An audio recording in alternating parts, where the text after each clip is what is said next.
traveling to the cities to seek greener pastures. Where I'm standing is not far from the GHOne Mountains, and from next week, this place will be one of the centers of attraction. All the food vendors will make their way here, and of course, they are going to mount their stands. So talk about the beer, your fresh palm wine, and all the soft drinks. You get them right here on the day. But we were shocked. This facility here, which was built to serve as a guest house and canteen for revelers, is in a sorry state. The place is infested with insects, and several parts of the building make habitation challenging.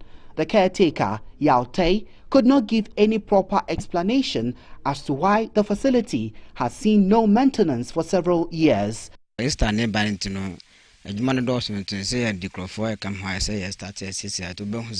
Ufa kwanso bonse ya twa kwano so we corporate government say do paragado ho no ya goso esisi eba ba mi hwe ndan wa ha infutro fa ne sententani apotobi brennyina age hafa ano de be say be penti ka be wa week e kono ya obon ba bi bon say ya penti ha. At this point, I was wondering if organizers were fully prepared for this year's event, considering the fact that they had barely a week to ready the facility. Attempts to get a reaction from the Kwewu South District Assembly were unsuccessful. Etibiehene Berema Kwame Asante Betieni II will also not comment on the matter, explaining that the sector ministry and the district assembly have over the years sidelined him and the town elders.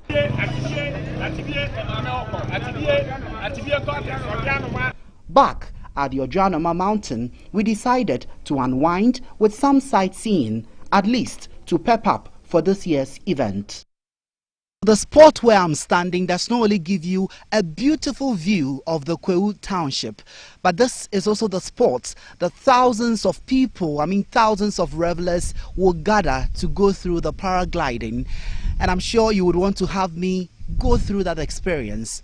But of course, don't worry, on the 14th of April, we have a date. Reporting for GHOne News, my name is Ridwan Karim Dini Osman, Kwewu Etibie, Eastern Region. Away from that, the former Minister of Lands and Natural Resources, Inusa Hussaini, says government will struggle to clamp down on Chinese engaged in illegal mining here in the country because the governing NPP solicited funds from China in the run-up to the 2016 elections.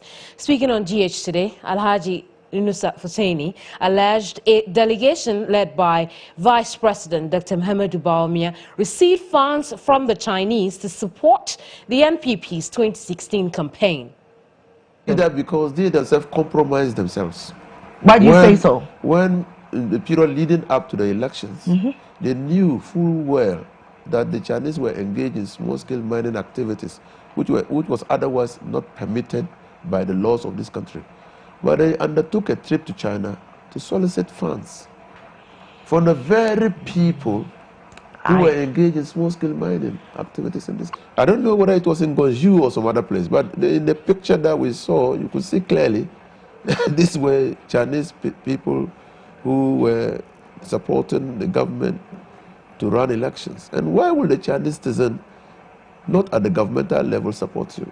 Obviously. What's the proof? It was all over the place. It was even in the new media, in the social media, in print media, it was everywhere.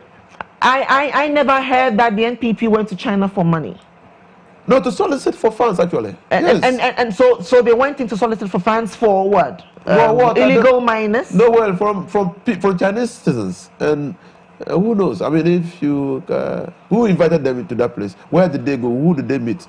That's why I think that the fight against small-scale mining, illegal small-scale mining, will be a little bit difficult. And I'm not surprised that the minister is quite hesitant, because there are key You think he's hesitant? He's very hesitant. I mean, why in God's name will I give anybody whose activities has led to the drying up or potentially compromising the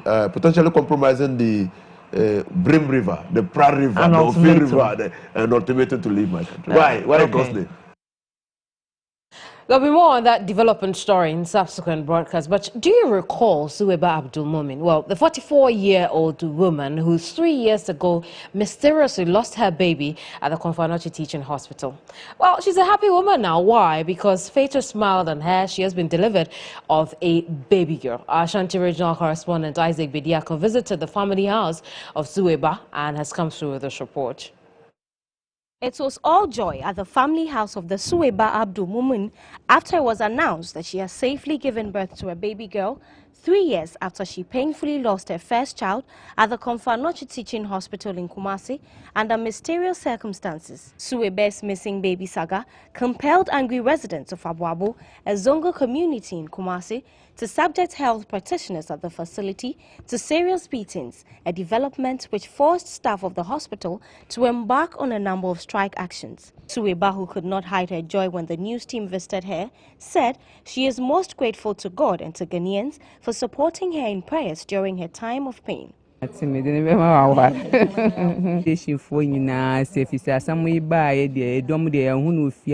TV station different. Any chief imams, any zongo, your friends say chief, any chief imams, any MP. Umida omasipa omaya dear, especially MP Mubarak waya dear pa was asking to me the omunina. But for Suwaiba's mother, the pain of losing her first grandchild under mysterious circumstances is yet to recede. Beka samaka mibano nikumantuni yemuno. Tamna masupa ansana. Sajunum probametri. Tese dad yeno bayeno. Minim sembeti me akasano po. Tese mia na mikojino. Uye pe mia na mikoye. Well, the Ghana National Association of Small-Scale Miners is engaged in a crucial meeting in Kumasi to respond to calls for a total ban on illegal small-scale mining operations. They contend there should be a clear distinction between the operations of Galamsey operators and the activities of registered small-scale miners, since their outputs contribute significantly to Ghana's total gold production. Joining us via telephone is Francis Opoku, who is the PR for the Ghana National Association of Small-Scale Miners. Good morning, Francis. Good morning, my sister. How do you hope to achieve this with your meeting today? Thank you very much for giving me the opportunity, sir. The purpose for this meeting is to gather all licensed small-scale miners and then come out with a strategy to sort of come out with the facts, the relatives of our activities, because a lot of wrong information is going around that we and then illegal miners are the same, which is not true. Because there's a clear distinction between small-scale miners and illegal miners. Let's get into that distinction. What really is the distinction, besides the fact that one side has a license and the other doesn't? Yeah, this is the distinction. Small-scale miners are people who are licensed by the government through the Minister of Lands and Natural Resources. We have signed a contract with the government, and we have given up to 25 acres of land to work on, and then we are regulated by the government through Minerals Commission and other regulatory bodies like the EPA. So we, the small-scale miners, but Francis, are tied to. Francis, hello.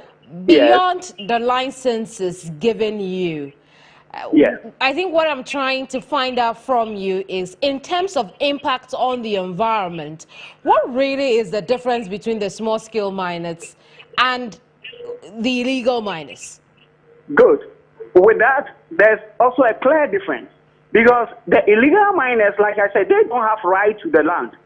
So they, when it comes to environmental degradation, the pollution, all these things, I can't stand here and say that our members are, they are not degrading the land. But the question is that because we are, site specific, our activities are site specific, we can always be traced to wherever you are working. You understand?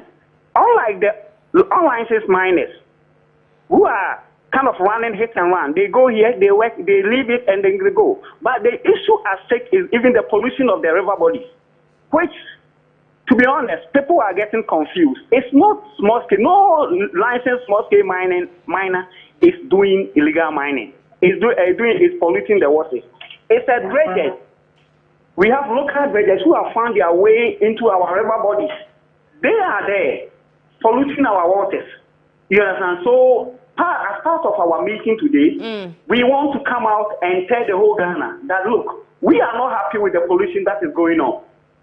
There is a section of illegal miners who illegally have found their way on our water bodies. You see, this thing was introduced by the Chinese, and it's easy to move into this kind of operations. You see, we as a miners. How will this meeting achieve that for you? It's a group of small-scale miners meeting to have this discussion. How will the meeting help you achieve that distinction that you require badly? Yeah, the meeting is going to give us a platform to, go out there and then together with all the stakeholders help identify the people who are working on the river body. And let me give you an example. You see, the minister mentioned the use of drones and satellites to, install technology to identify some of these people working on the river body. You see, fine, but we, the association, feel that we have to go beyond the use of drones because the guys working there, a simple technology, a simple strategy like even using the fetish sprays on the water bodies can ban them outright because our system. People believe so much in this kind of what do you call it? The kings, as we call in our local parlance, the odikos, and then so the fetish priests who have a responsibility over a particular river can just by the use of just announcement say that nobody should go to the river, and they will do it. So it's a matter of collaboration. As an association, we want to team up with the government and all the stakeholders, the chiefs, the district mining committee, and then fight because this issue is a national problem with a local solution. And this is where we want to draw the attention of the authorities to, so that they don't repeat the mistakes that the earlier government made by deploying military, which did not work. Because if we don't collaborate, my sister, we can't solve this problem. It's as simple as that. Do we also see the small-scale miners respond, perhaps positively, to the intended ban on mining activities?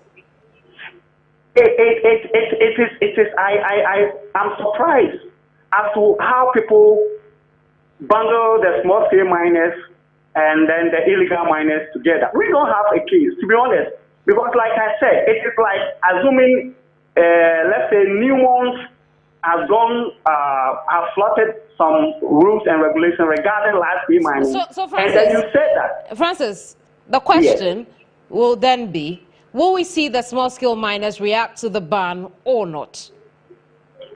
We will come out very soon with a press conference, but the date we will soon communicate to you. But small-scale mining can never be banned. Like I said, very well. We have a contract with the government. We can never, licensed small-scale mining can never be banned. Very well. Thank you very much. I'm grateful for your time. Francis Opoku speaks for the Ghana Association of Small-Scale Miners. You're watching GHOne Newsroom. My name is Kemini. I'm here are top stories again.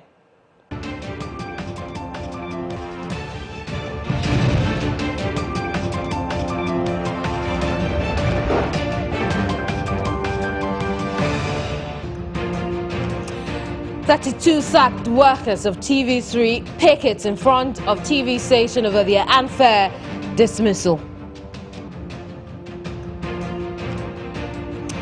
Still to come here, the Occupational Therapy Center, the Accra Psychiatric Hospital, no longer fully functional and needs resource to help in the rehabilitation process of inmates. In Etibie, we told you how poor roads in that part of the country could affect this year's paragliding festival. Back to come in business, President Akufo-Addo has sworn into office the new governor of the Bank of Ghana with a call on him to work assiduously to maintain macroeconomic stability in Ghana. In sports, GFA boss Kwesi Nyantechi confirms Kwesi Appiah as the best candidate for the Ghana coaching job. Elsewhere on the continent, or around the world rather, at least 58 people have been killed and dozens others wounded in a suspected chemical attack in northwestern Syria.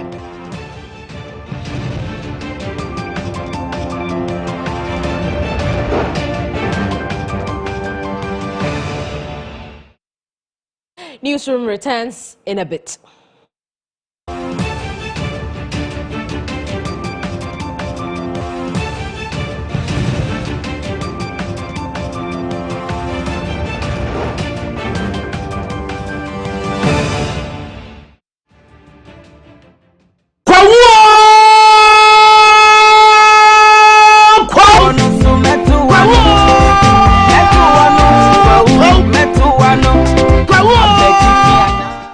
A moment of silence. I know you're out there.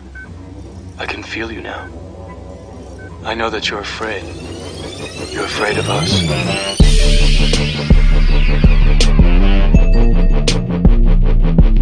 My God!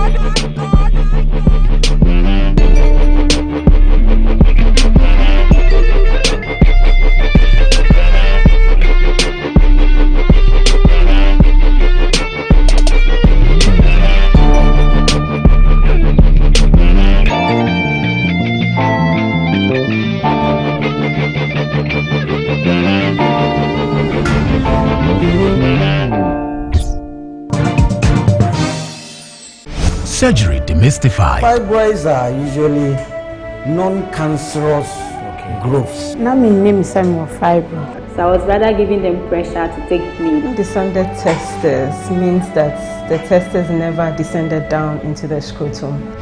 The most educative health show. I'm an orthodox practitioner, and as far as we know, supported by research, there is no drug now currently in existence that will melt fibroid. Informative and awareness of your health. We bring the theater virtually into your home. The OR Show.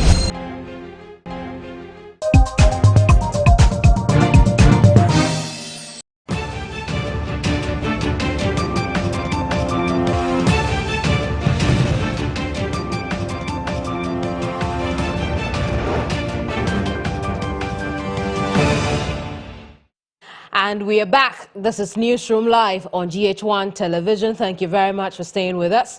Now, the Occupational Therapy Center at the Accra Psychiatric Hospital is no longer fully functional. The center, set up to help patients in their rehabilitation process, lacks resource materials and qualified occupational therapists. The development is affecting quality mental health delivery at the facility. Joseph Peter Abdallah, better known as Jupiter, has been with the Accra Psychiatric Hospital for the past 20 years. A graduate of the Kwame Nkrumah University of Science and Technology and an artist by profession, his talents and skills would have gone waste had there not been an occupational therapy center at the hospital. In spite of his talent, the lack of materials for painting and sculptures, coupled with the lack of professional occupational therapists, have made it impossible for him to train other patients who also have interest in the arts. I feel very, very courageous to do fine arts, but it's not that I'm coming to do plenty because it's a very brief composition. It goes deep in vision.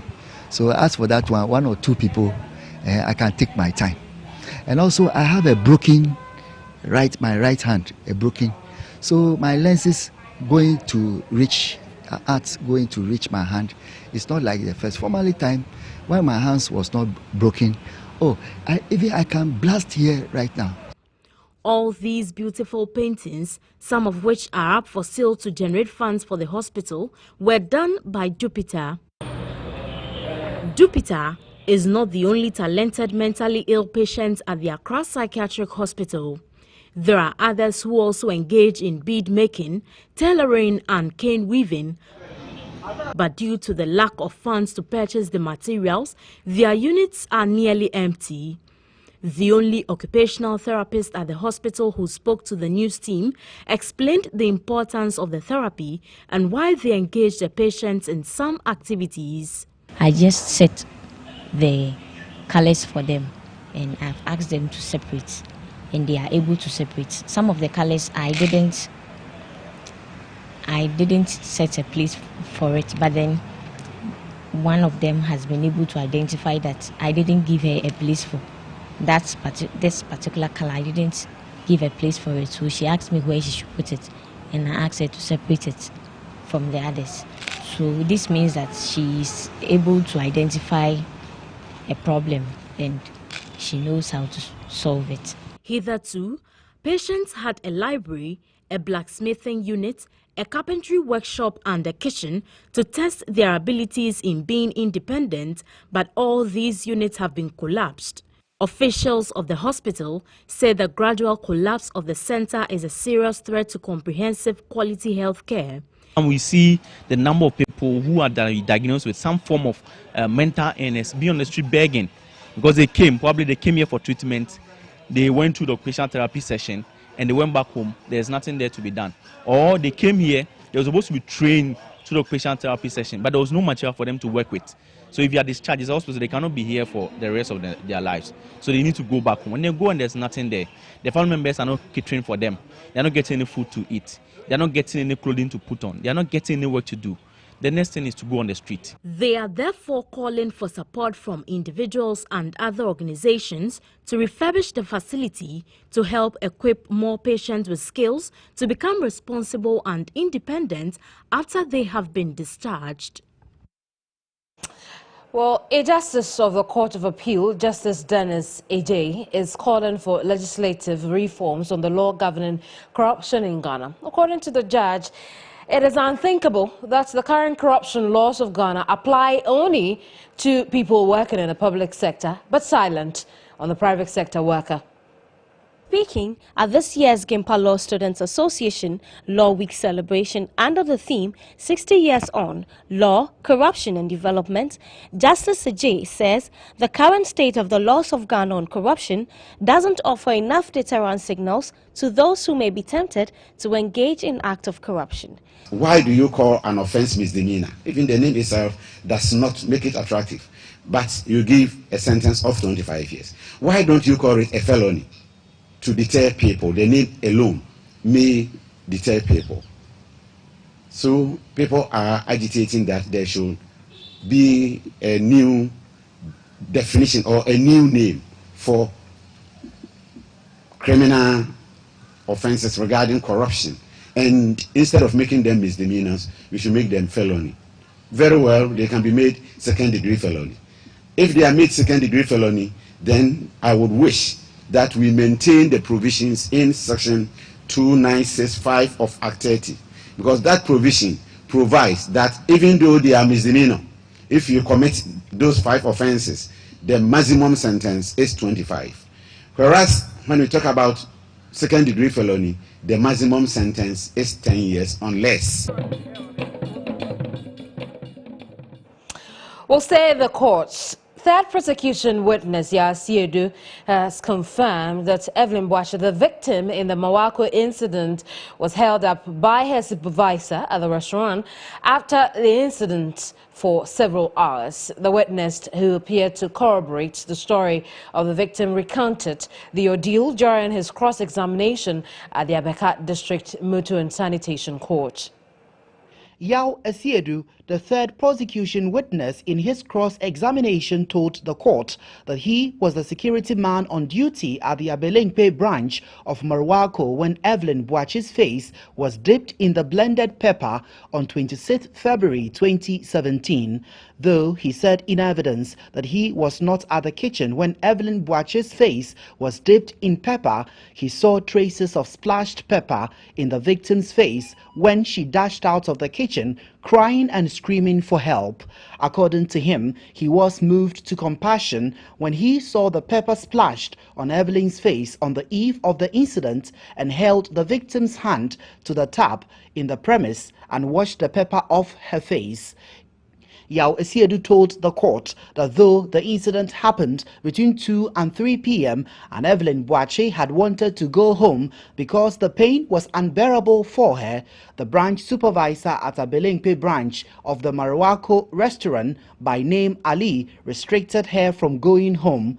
In his evidence, he further affirmed Evelyn Boache's account that she was released by her managers to go home at about 10 p.m. on the day of the incidents. Third prosecution swore under oath as Yao Esiedu, but his identity was challenged by the defense lawyer Augustine Asafuejei, saying that according to Evelyn Boache's police statement, the security man on duty who assisted him was Daniel Yao Esiedu and not Yao Esiedu. Though Yao Esiedu insisted that Daniel was part of his name, the counsel for the accused demanded proof of identity. But counsel for the victim, Evelyn Boache, lawyer Francis Sosu, objected to that request, saying that the burden of proof should not be on his witness but the defense counsel. That notwithstanding, Justice Ekwiagansa upheld the request for proof of identity by the defense lawyer for Jihad Shaban. Defense lawyer Augustine Asafuejei also contested the designation of his client as stated in the police statement. He told the court that his client is the manager of the Abelingpe branch of Marwako and not a supervisor, as quoted by the star witness and the other prosecution witnesses. The defense lawyer also argued that the third prosecution witness's evidence is defective because his account is based on what the victim, Evelyn Boache, had told him and not what he had seen. But Yao Esiedu maintained his evidence is unadulterated. The case has therefore been adjourned to Thursday, 6th April 2017 at 1 p.m. for final cross-examinations. It's 30 minutes past midday here on GHOne Newsroom. Now, in other stories, President Nana Dankwa Akufo-Addo has sworn in Dr. Ernest Kwamina Yedu-Addison as the new governor of the Central Bank after consultation with the Council of State. At a brief ceremony, the president tasked the new governor to support government in its efforts at revamping the economy. Was witnessed by the Vice President Alhaji Dr. Mahamudu Bawumia, Chief of Staff Akosua Frema Osei-Opare, Senior Minister Yao Osafo-Maafo, among other officials. President Akufo-Addo expressed his confidence in the ability of Dr. Addison to work with government to transform the country's economy. I don't have to tell you the significance of your role in that process. It's absolutely vital. And you, more than anybody else, will give confidence to the markets that Ghana is on the right path. I have a great deal of confidence in you. You know that already. And I'm grateful that I have the opportunity to appoint you to this office. I have no doubt that it is one that you will discharge with credit to yourself and to the people of Ghana. Dr. Ernest Addison thanked the president for the confidence reposed in him and promised to work hard to assist government attain its vision of macroeconomic stability. With the leadership of the vice president in charge of the economic management team, we will make an impact. We will keep you briefed as frequently as possible where the issues are in terms of the economy broadly, and in particular the issues on the monetary side of the economy. I wish to once again thank you very much and your team for the confidence that you have placed in us, and we shall not disappoint you. Thank you. The Ghana Private Road Transport Union is calling for a 15% increase in transport fares. The union is negotiating with the Transport Ministry to review the transport fares to suit the current fuel prices on the market. In February this year, some commercial vehicle operators began charging higher fares following recent increments in fuel prices, a development largely described by union leaders as unapproved. Now, however, leadership of the GPRTU have begun talks with the Transport Ministry to review transport fares. Speaking to GHOne News, National Deputy General Secretary of the GPRTU, Alexander Kwekukra, indicated that the increment in the transport fares is long overdue. He added, once talks are complete, a new transport fare list will be made public. Fuel prices have gone up throughout 2015 to 2016 now. Basically, it has gone up by around 19% GPRTU and other transport operators have been keeping faith with the government since the government was a new government that came in. Even there weren't any ministers at posts initially and so forth. So that has not allowed us to review the prices upwards. But definitely there is a need for us also to review the prices now. Prices of petroleum products were increased following the free fall of the cedi and adjustments in global oil prices in the second pricing window in February. Some commercial drivers at the Accra Thermal Station in the Central Business District threatened to resume charging new fares if the demands of GPRTU were not adhered to. Now, if you work, all the money is going to the diesel. If you work the whole day, our money, we used to buy diesel. It's very so many in owner resides. Nowadays, all the fuel is in our money and other things.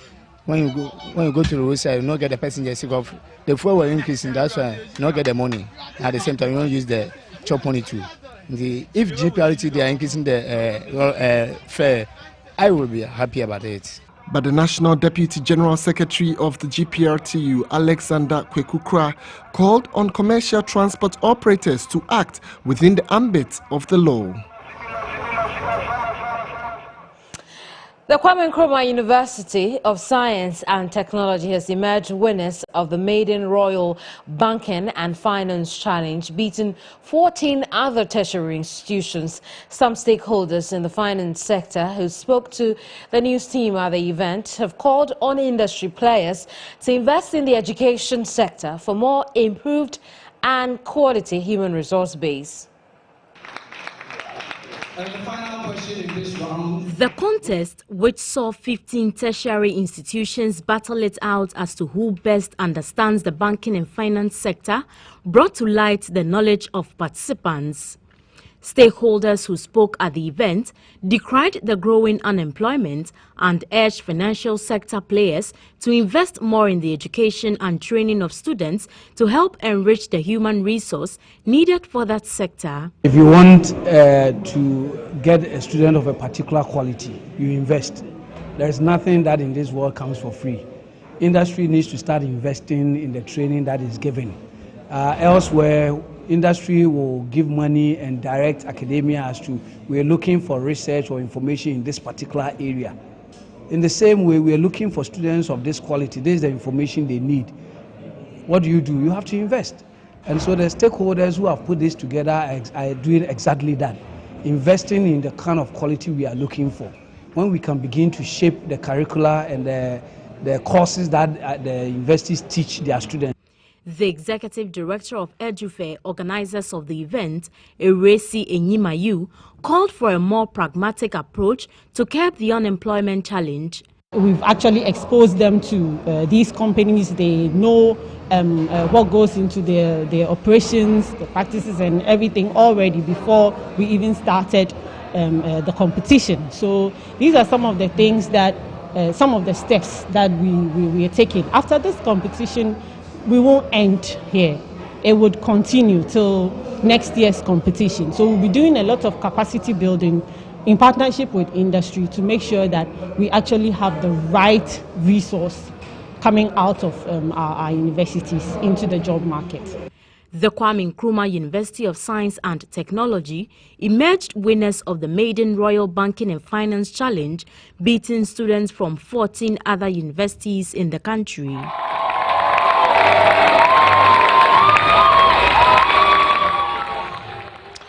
Global Media Alliance is awarded 12 beverage companies in 12 different categories in its first edition of Ghana Beverage Awards. The awards, according to the organizers, is to recognize the contributions of the beverage industry to the development of Ghana and inspire growth and excellence in the sector. For many decades now, the beverage industry has been a critical part of Ghana's economic development, providing refreshment and meeting the nutritional needs of Ghanaians. The industry has also created jobs for several Ghanaians and made useful some of the nation's natural resources. The awards night was the crowning of the investment made in the economy, as well as to inspire the industry to growth in order to preserve the Ghanaian heritage. Rush Energy Drink, a product of Twellium Industry Company Limited, clinched the Energy Drink of the Year award. The Beer of the Year award went to Guinness Foreign Extra Stout. The Soft Drink of the Year award was picked up by Special Ice range of soft drinks. The Water of the Year award went to Belacqua. The Manufacturer of the Year was awarded to Casapreco Company Limited. Casapreco Lomo Bitters beat competition to win the overall prize of the night, Product of the Year category. Some of the honorees of the night shared their excitement with GHOne News. We're really very proud to win this award, which is the Beverage Award of the Year. It feels great because, it shows that whatever work we have put in place to ensure that Nestle Milo, what we are giving to the consumer, is being appreciated, and not just about the product, but what we do in terms of support, encouraging and ensuring that our loyal consumers are appreciated. It feels great to be appreciated in this way. What this award means to us is a lot. I believe it's the uniqueness in our brand, and this award is going to promote much of our brand. The motivation for these awards was basically to reward participants in the beverage industry, shed light on the ones who are doing very well, adhering to standards, and also make sure that there is participation, broader participation. Coming up now is Sports Brief. According to Mr. Nyantechi, the former Black Stars defender has gained more experience after a woeful stint with Black Stars during his reign in charge of the team. This call comes after some renowned football administrators had degraded the competency of the gaffer who qualified and led the Black Stars to a third World Cup in Brazil 2014. But the FIFA Council member thinks otherwise. Meanwhile, Coach Kwesi Appiah is heavily tipped to be reappointed as the new Black Stars coach after going through a successful interview last Friday, and it is believed to receive the backing of Nyantechi to return. The search for a new trainer for the senior national team intensified last week, where 3 coaches were interviewed last Friday after over 100 applied for the job. Odem Wingi signed on to Indonesian First Division club Madura United FC on Monday after a successful medical. The club on Monday confirmed the signing of Odem Wingi as a marquee player for the 2017 League One season. During the unveiling ceremony for Odem Wingi in Jakarta on Monday, the president of the club, Usasi, and the club manager, Haruna Sumitro, presented the former Nigerian international to the club fans ahead of their league opener. The 35-year-old, who previously featured for Cardiff City, Stoke City and West Bromwich Albion FC, was quoted on an Indonesian website, berijatim.com, saying, "Taritan, see you in Madura." While the details of the contract for Odem Wingi were not revealed, the player was handed the number 24. International Brief is next.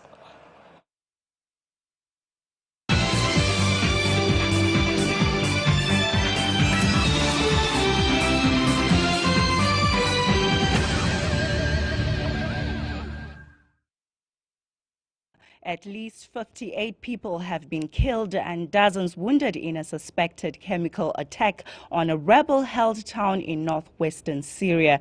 The Syrian Observatory for Human Rights reported that strikes on Khan Sheikhoun by Syrian government or Russian jets had caused many people to choke. The Syrian government has repeatedly denied using chemical weapons. If confirmed, it would be one of the deadliest chemical attacks in Syria since the civil war began 6 years ago. Reports from medical sources say that 11 children were among the dead and that the symptoms among those affected included fainting, vomiting and foaming at the mouth. The Syrian Observatory said it was unable to confirm the nature of the substance that was dropped, but the EMC said it was thought to be the nerve agent sarin. And in Botswana, a strong earthquake struck in a remote region of Botswana on Monday evening near the renowned Kalahari Game Reserve, sending shockwaves across the southern African country. Now, the U.S. Geological Survey says the magnitude 6.5 quake's epicenter was nearly 250 kilometers northwest of the capital, Gaborone, at a depth of 12 kilometers. Tremors were also felt in neighboring South Africa.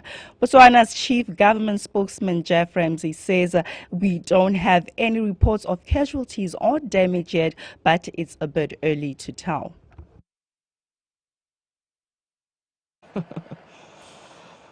Let's bring you some GHOne now.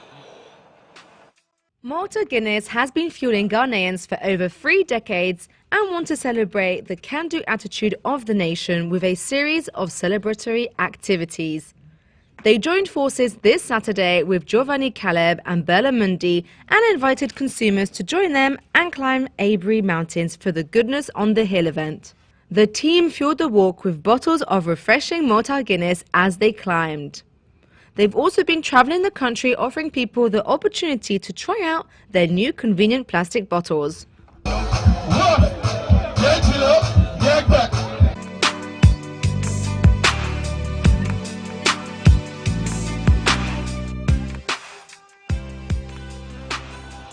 Let's have a final look at our top stories.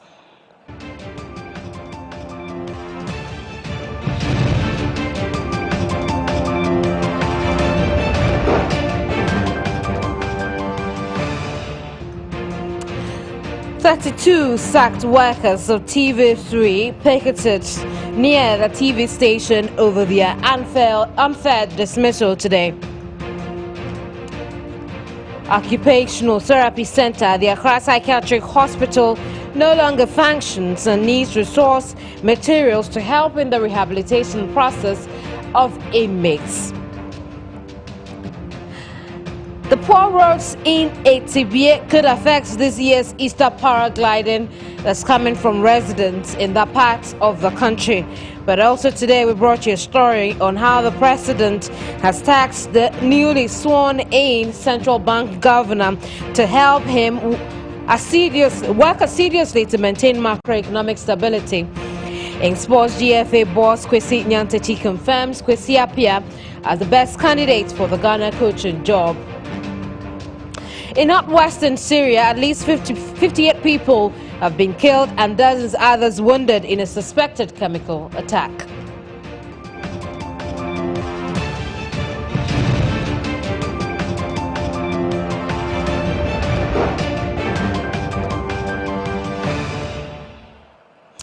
That'll be it for this hour. Do join us at 7 p.m. for News Tonight. In between that, visit GHOneTV.com to read some more news. My name is Kemini Amana. Have a good day.